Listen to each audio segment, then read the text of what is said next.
Air France 447, we've lost your transponder signal. Please confirm your position. The air traffic controller's voice crackles through the static-filled night, but no response comes from the Airbus A330 racing through the darkness above the Atlantic Ocean at 37,000 feet. It is June 1, 2009, and what began as a routine overnight flight from Rio de Janeiro to Paris is about to become one of aviation's most haunting mysteries, a tragedy that would expose fundamental flaws in pilot training and challenge everything the industry thought it knew about flying modern aircraft. In the vast emptiness of the South Atlantic, where the ocean stretches endlessly in every direction and the nearest land is hundreds of miles away, Flight 447 is beginning its descent into a nightmare that will claim all 228 souls aboard and leave investigators searching the ocean floor for nearly 2 years to understand what went so catastrophically wrong. The evening departure from Rio's Galeão International Airport had been perfectly normal, almost mundane in its routine efficiency. Air France Flight 447, operated by one of the airline's newest Airbus A330-200 aircraft, was a flight that operated multiple times per week, carrying passengers between South America and Europe across the Atlantic's vast expanse. The aircraft itself, registered FGZCP, was barely 4 years old, equipped with the most advanced fly-by-wire technology available and boasting an exemplary maintenance record. The 3-member crew represented the pinnacle of Air France's pilot training program. Captain Marc Dubois, 58 years old, commanded the flight with over 11,000 flight hours, including more than 1,700 hours on the A330. His experience spanned decades of flying, from smaller regional aircraft to the sophisticated wide-body jets that formed the backbone of international aviation. First Officer Pierre-Cédric Bonnet, 32 years old, occupied the right seat as the pilot flying, bringing 2,900 total flight hours and 807 hours of A330 experience to the cockpit. The third crew member, First Officer David Robert, 37 years old, served as the relief pilot, ready to take over during the long oceanic crossing to allow Captain Dubois to rest in the crew quarters behind the cockpit. The passenger manifest told the story of modern international travel, a diverse collection of 216 passengers from 33 different countries, each with their own reason for crossing the Atlantic that night. Business executives returning from meetings in Brazil, tourists concluding South American vacations, families visiting relatives across continents, and Air France employees positioning for other flights, all settled into their seats as the aircraft prepared for the 8.5-hour journey to Charles de Gaulle Airport in Paris. Among them sat some of France's most prominent citizens, including the CEO of a major luxury goods company and members of various diplomatic missions. The cargo hold contained everything from personal belongings to commercial shipments, the routine mix of items that cross oceans daily in the belly of commercial aircraft. As passengers stowed their carry-on luggage and flight attendants performed their safety demonstrations, none could imagine that they were participants in what would become one of commercial aviation's most studied and debated accidents. The departure from Rio proceeded exactly according to standard procedures, with the A330's twin Rolls-Royce Trent 700 engines powering the aircraft smoothly into the humid South American night. Air traffic control cleared Flight 447 to climb to its initial cruising altitude of 35,000 feet, where the aircraft settled into the long oceanic crossing that would take it northeast across the Atlantic toward the European continent. The autopilot engaged seamlessly, following the predetermined route that thousands of aircraft had flown safely before, a well-established pathway across the ocean that aviation authorities had refined over decades of transatlantic operations. Captain Dubois monitored the aircraft systems, noting the normal performance indicators that confirmed everything was functioning as designed.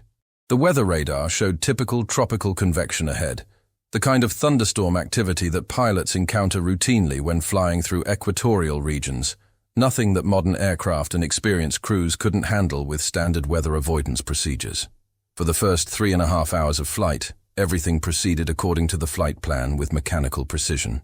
The aircraft climbed gradually as it burned fuel and became lighter, following standard step climb procedures that optimize fuel efficiency during long-haul flights. Passengers settled into the rhythm of overnight travel, some trying to sleep, while others watched movies or read books. the cabin bathed in the dim lighting that helps minimize jet lag during eastbound flights. Flight attendants served dinner and began preparing for the quieter middle portion of the flight when most passengers would sleep. In the cockpit, the crew monitored their progress across the South Atlantic, communicating periodically with air traffic control centers in Brazil and Senegal as they passed through different regions of airspace. The aircraft systems reported normal parameters across all indicators, from engine performance to electrical systems, hydraulics to cabin pressurization, everything functioning exactly as Airbus engineers had designed. At approximately 11:02 p.m. local time, as Flight 447 approached the intertropical convergence zone, where weather systems from the northern and southern hemispheres meet and create areas of intense convective activity, Captain Dubois made the decision that would prove fatally consequential. Feeling confident in his crew's ability to handle the routine weather deviation ahead, and noting that both first officers were experienced on the aircraft type, he left the cockpit to take his scheduled rest period in the crew quarters. This was standard procedure on long-haul flights, where crew rest requirements mandate that captains take breaks during oceanic crossings to ensure they remain alert for the approach and landing phases. First Officer Bonin remained in the left seat as pilot flying, while First Officer Robert took the right seat as pilot monitoring, both men fully qualified and current on the A330, both having successfully completed the same training programs that had prepared thousands of pilots to operate these sophisticated aircraft safely across the world's oceans. The weather ahead appeared challenging, but not unusual for the region, displaying the characteristic patterns of tropical convection that pilots encounter regularly when flying through equatorial latitudes. The aircraft's weather radar painted a picture of storm cells that would require some deviation from the planned route, but nothing that seemed to warrant calling the captain back to the cockpit. Both first officers had dealt with similar weather countless times during their careers, following standard procedures for avoiding severe convection while maintaining efficient routing toward their destination. The A330's advanced weather radar provided them with detailed information about precipitation intensity and cell movement, giving them the tools they needed to navigate safely around the worst areas of turbulence. At 35,000 feet, they were above most of the weather activity, flying in smooth air with only occasional light turbulence as they approached the more active cells ahead. What the crew could not have known as they flew through the tropical night was that they were approaching a meteorological phenomenon that would soon interact with their aircraft in a way that would test every aspect of their training and challenge the fundamental assumptions about how modern fly-by-wire aircraft should be operated in extreme situations. The intertropical convergence zone creates unique atmospheric conditions where warm, moist air masses collide and create towering cumulus clouds that can reach altitudes of 50,000 feet or higher, with internal wind patterns that can generate severe turbulence and rapid changes in atmospheric conditions. These storm systems move and evolve constantly, their internal structure invisible to aircraft weather radar, creating hazards that can appear suddenly and without warning to crews flying through the region. At 0210 UTC, as the aircraft flew through the edge of a convective cell at 37,000 feet, the unthinkable happened. The autopilot suddenly disconnected without warning, returning manual control of the aircraft to the human pilots, at a moment when their attention was focused on weather avoidance rather than basic aircraft control. The disconnection was triggered by conflicting airspeed indications from the aircraft's three pitot tubes, the sensors that measure the speed of air flowing over the aircraft and provide crucial data for the flight management systems. Ice crystals in the storm cell had temporarily blocked these sensors, creating a situation that the A330's sophisticated computers were designed to handle by transferring control back to the human pilots until the sensors cleared and normal indications resumed. This transfer of control from automation to manual flying should have been a routine event, something that both first officers had practiced countless times in the simulator and experienced occasionally during actual flight operations. The A330's design philosophy emphasizes the pilot's role as the ultimate authority in aircraft operation, with automation serving to assist rather than replace human decision-making. When the autopilot disconnects, the aircraft is designed to maintain its last commanded attitude and power setting, giving pilots time to assess the situation and take appropriate action. However, What happened next would expose a fundamental gap in pilot training and understanding of how to operate modern fly-by-wire aircraft when automation fails. First Officer Bonin's immediate reaction to the autopilot disconnection was to pull back on the side stick, causing the aircraft to begin climbing rapidly from its cruise altitude. This input, which would be appropriate in a conventional aircraft experiencing a sudden loss of power or encountering severe downdrafts, had catastrophic consequences in the A330's fly-by-wire system. The aircraft began climbing at an unsustainable rate, burning through its energy reserves as it fought against the fundamental laws of aerodynamics that govern all flight. The engines, still set for cruise power, could not provide enough thrust to maintain both the rapid climb rate and adequate airspeed, creating a situation where the aircraft would eventually reach a point where it could no longer maintain controlled flight. As the A330 climbed through 38,000 feet, then 39,000 feet, and continued upward toward altitudes where the thin air could not support the weight of the aircraft, the fundamental relationship between altitude, airspeed, and power began to assert itself with unforgiving physics. The higher the aircraft climbed, the less dense the air became, requiring higher true airspeeds to generate the same lift that had supported the aircraft at lower altitudes. However, with the engines still producing cruise power rather than maximum thrust, and with the pilot continuing to input nose-up commands, the aircraft entered a flight regime where it was climbing too fast and flying too slow, a combination that would soon lead to an aerodynamic stall. The stall warning system began sounding its distinctive audio alert as the aircraft's angle of attack increased beyond safe limits. But the crew's response revealed a fundamental misunderstanding of their situation. Instead of recognizing that they were in a climbing stall and needed to lower the nose and increase power to recover, First Officer Bonin continued to pull back on the stick, exacerbating the very condition that was causing the stall warning to sound. This reaction, while understandable given the complexity of the situation and the stress of manual flying in severe weather at night, demonstrated a critical gap in training for high-altitude stall recovery in modern aircraft. The confusion in the cockpit was compounded by the intermittent nature of the airspeed indications, which continued to fluctuate as ice crystals affected the pitot tubes.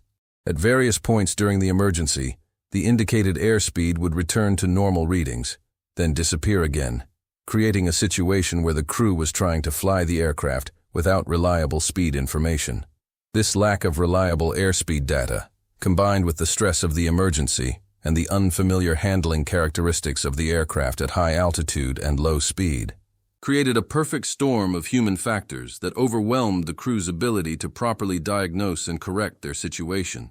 First Officer Robert, who had taken the monitoring role, struggled to understand what was happening to the aircraft as conflicting information flooded the cockpit. The stall warnings were sounding intermittently, the airspeed indications were unreliable, and the aircraft was exhibiting flight characteristics that seemed impossible given their understanding of how the A330 should behave. The situation was further complicated by the fact that, in a deep stall at high altitude, the aircraft's normal flight envelope protections were no longer effective, and the fly-by-wire system was providing less assistance than the pilots expected. Without clear understanding of their energy state and flight path, both pilots found themselves reacting to symptoms rather than addressing the fundamental problem of insufficient airspeed and excessive angle of attack. The aircraft continued to climb through 40,000 feet, far above its certified ceiling, as its airspeed decreased to dangerously low levels. At this altitude, the air is so thin that the margin between the speed necessary to avoid stalling and the speed that would cause structural damage becomes very narrow, a region that pilots call the coffin corner. The A330 was now operating in a flight regime where it had never been designed to fly, with insufficient engine power to maintain both altitude and airspeed, and with control inputs that were making the situation progressively worse. The laws of physics were asserting themselves with inexorable force, and no amount of advanced technology could overcome the fundamental aerodynamic reality that the aircraft was being asked to do something impossible. As the stall deepened, the aircraft began to lose altitude despite the continued nose-up inputs from First Officer Bonin. This phenomenon, known as a deep stall, occurs when the wing's angle of attack becomes so excessive that it can no longer generate sufficient lift to support the aircraft's weight, regardless of power setting or pilot inputs. In this condition, the aircraft essentially becomes a falling leaf. descending rapidly while maintaining a nose-high attitude that seems to contradict the laws of physics as most pilots understand them. The crew, trained to associate nose-up attitudes with climbing flight, found themselves in the bewildering situation of seeing the aircraft descend rapidly while the pitch attitude remained high. The confusion in the cockpit reached a critical point as both first officers struggled to comprehend their situation. First Officer Robert attempted to call Captain Dubois back to the cockpit, but the noise of the stall warnings and the urgency of the situation made communication difficult. When Captain Dubois finally entered the cockpit, approximately 1 minute and 28 seconds after the initial autopilot disconnection, he found his aircraft in a deep stall at high altitude, descending rapidly toward the ocean, with his two first officers overwhelmed by a situation that was beyond their training and experience. The captain's arrival added another voice to the confusion, but by this point, the aircraft had lost so much altitude and energy that recovery would require perfect execution of stall recovery procedures, something that became increasingly difficult as the crew's stress levels soared and their situational awareness deteriorated. Captain Dubois quickly assessed the situation and recognized that the aircraft was in a stall, but his attempts to correct the problem were hampered by the continued inputs from First Officer Bonin, who remained on the controls in the left seat. The Airbus side-stick design, which does not provide tactile feedback between the pilot and co-pilot positions, meant that Captain Dubois could not feel what inputs Bonin was making, and the aircraft's flight control system was receiving conflicting commands from both pilots. This design characteristic, intended to provide flexibility and reduce pilot workload during normal operations, became a critical factor in preventing effective crew coordination during the emergency.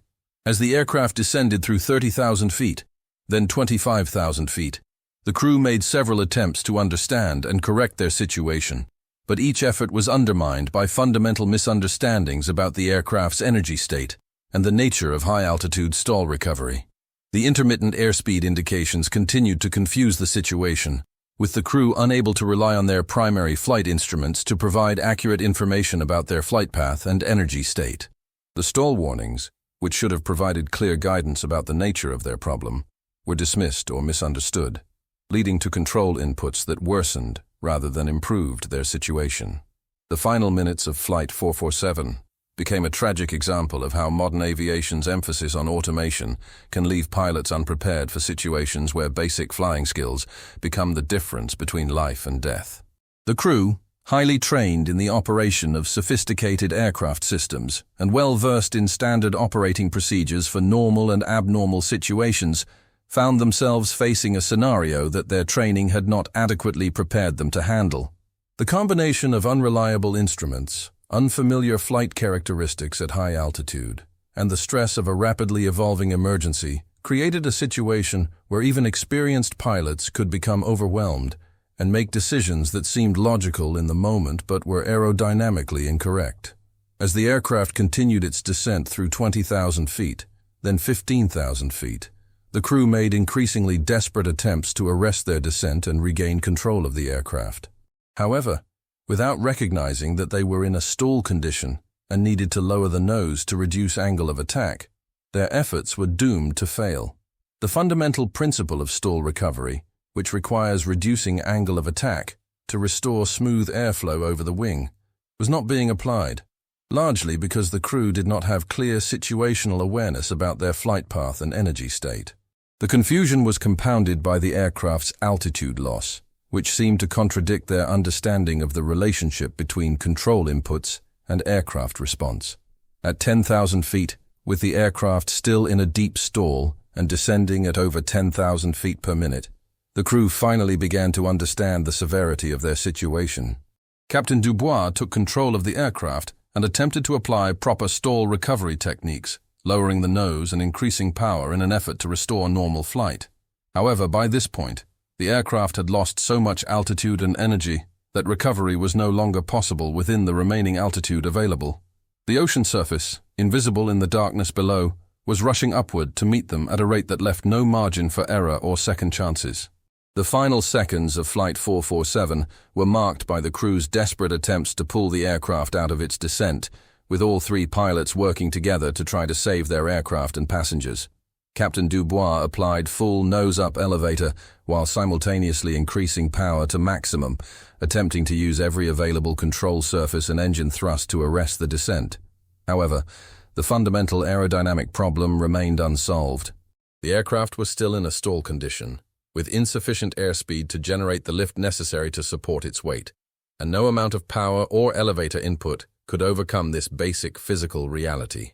At 02:14 UTC, 4 minutes and 28 seconds after the initial autopilot disconnection, Air France Flight 447 impacted the surface of the Atlantic Ocean at a nearly vertical attitude and a rate of descent exceeding 10,000 feet per minute. The impact was so violent that the aircraft was completely destroyed on contact with the water, leaving no possibility of survival for any of the 228 people aboard. The wreckage settled to the ocean floor more than 2 miles below the surface, beginning one of the most extensive underwater search operations in aviation history, as investigators struggled to understand what had caused a modern, well-maintained aircraft with an experienced crew to fall from the sky on a routine flight. The search for Flight 447's wreckage became a technological and logistical challenge that pushed the boundaries of deep ocean exploration. For nearly 2 years, search teams scoured the ocean floor using autonomous underwater vehicles, deep-sea submersibles, and sophisticated sonar equipment in an effort to locate the aircraft's main wreckage and, critically, its flight data recorders.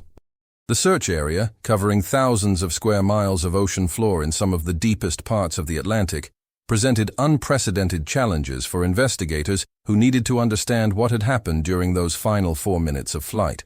The eventual discovery of the wreckage and recovery of the flight recorders in 2011 provided the detailed data necessary to reconstruct the accident sequence, revealing the tragic series of events that had led to the loss of all aboard. The investigation's findings sent shockwaves through the aviation industry, revealing fundamental gaps in pilot training for high-altitude stall recovery and manual flying skills in modern automated aircraft. The accident exposed the unintended consequences of increasing automation in commercial aviation, where pilots had become so accustomed to computer-assisted flight that they were unprepared to handle situations requiring basic aerodynamic knowledge and manual flying skills. The crew of Flight 447, despite their experience and training, had never practiced high-altitude stall recovery in actual aircraft, and their simulator training had not prepared them for the unique characteristics of deep stall conditions at cruise altitude. The tragedy of Flight 447 led to sweeping changes in pilot training programs worldwide, with new emphasis on manual flying skills, stall recognition and recovery, and crew resource management during high-stress situations. Airlines began implementing enhanced simulator training that specifically addressed high-altitude stall scenarios, and aircraft manufacturers developed new systems to provide clearer indications of aircraft energy state and angle of attack. The accident also prompted changes to aircraft design philosophy, with greater emphasis on providing pilots with intuitive feedback about aircraft state and energy management, particularly when automation systems are not available or reliable. The human cost of Flight 447 extended far beyond the statistics of 228 lives lost, touching families across 33 countries who lost loved ones in the dark waters of the South Atlantic. Each passenger and crew member represented dreams interrupted, families torn apart, and futures that would never be realized. The investigation revealed that many passengers likely remained unconscious during the final descent due to the aircraft's rapid climb to high altitude and the subsequent loss of cabin pressure, providing some small comfort to families who had worried about their loved ones' final moments. However, the broader impact of the accident on aviation safety and pilot training ensures that the lessons learned from this tragedy continue to save lives in commercial aviation operations around the world.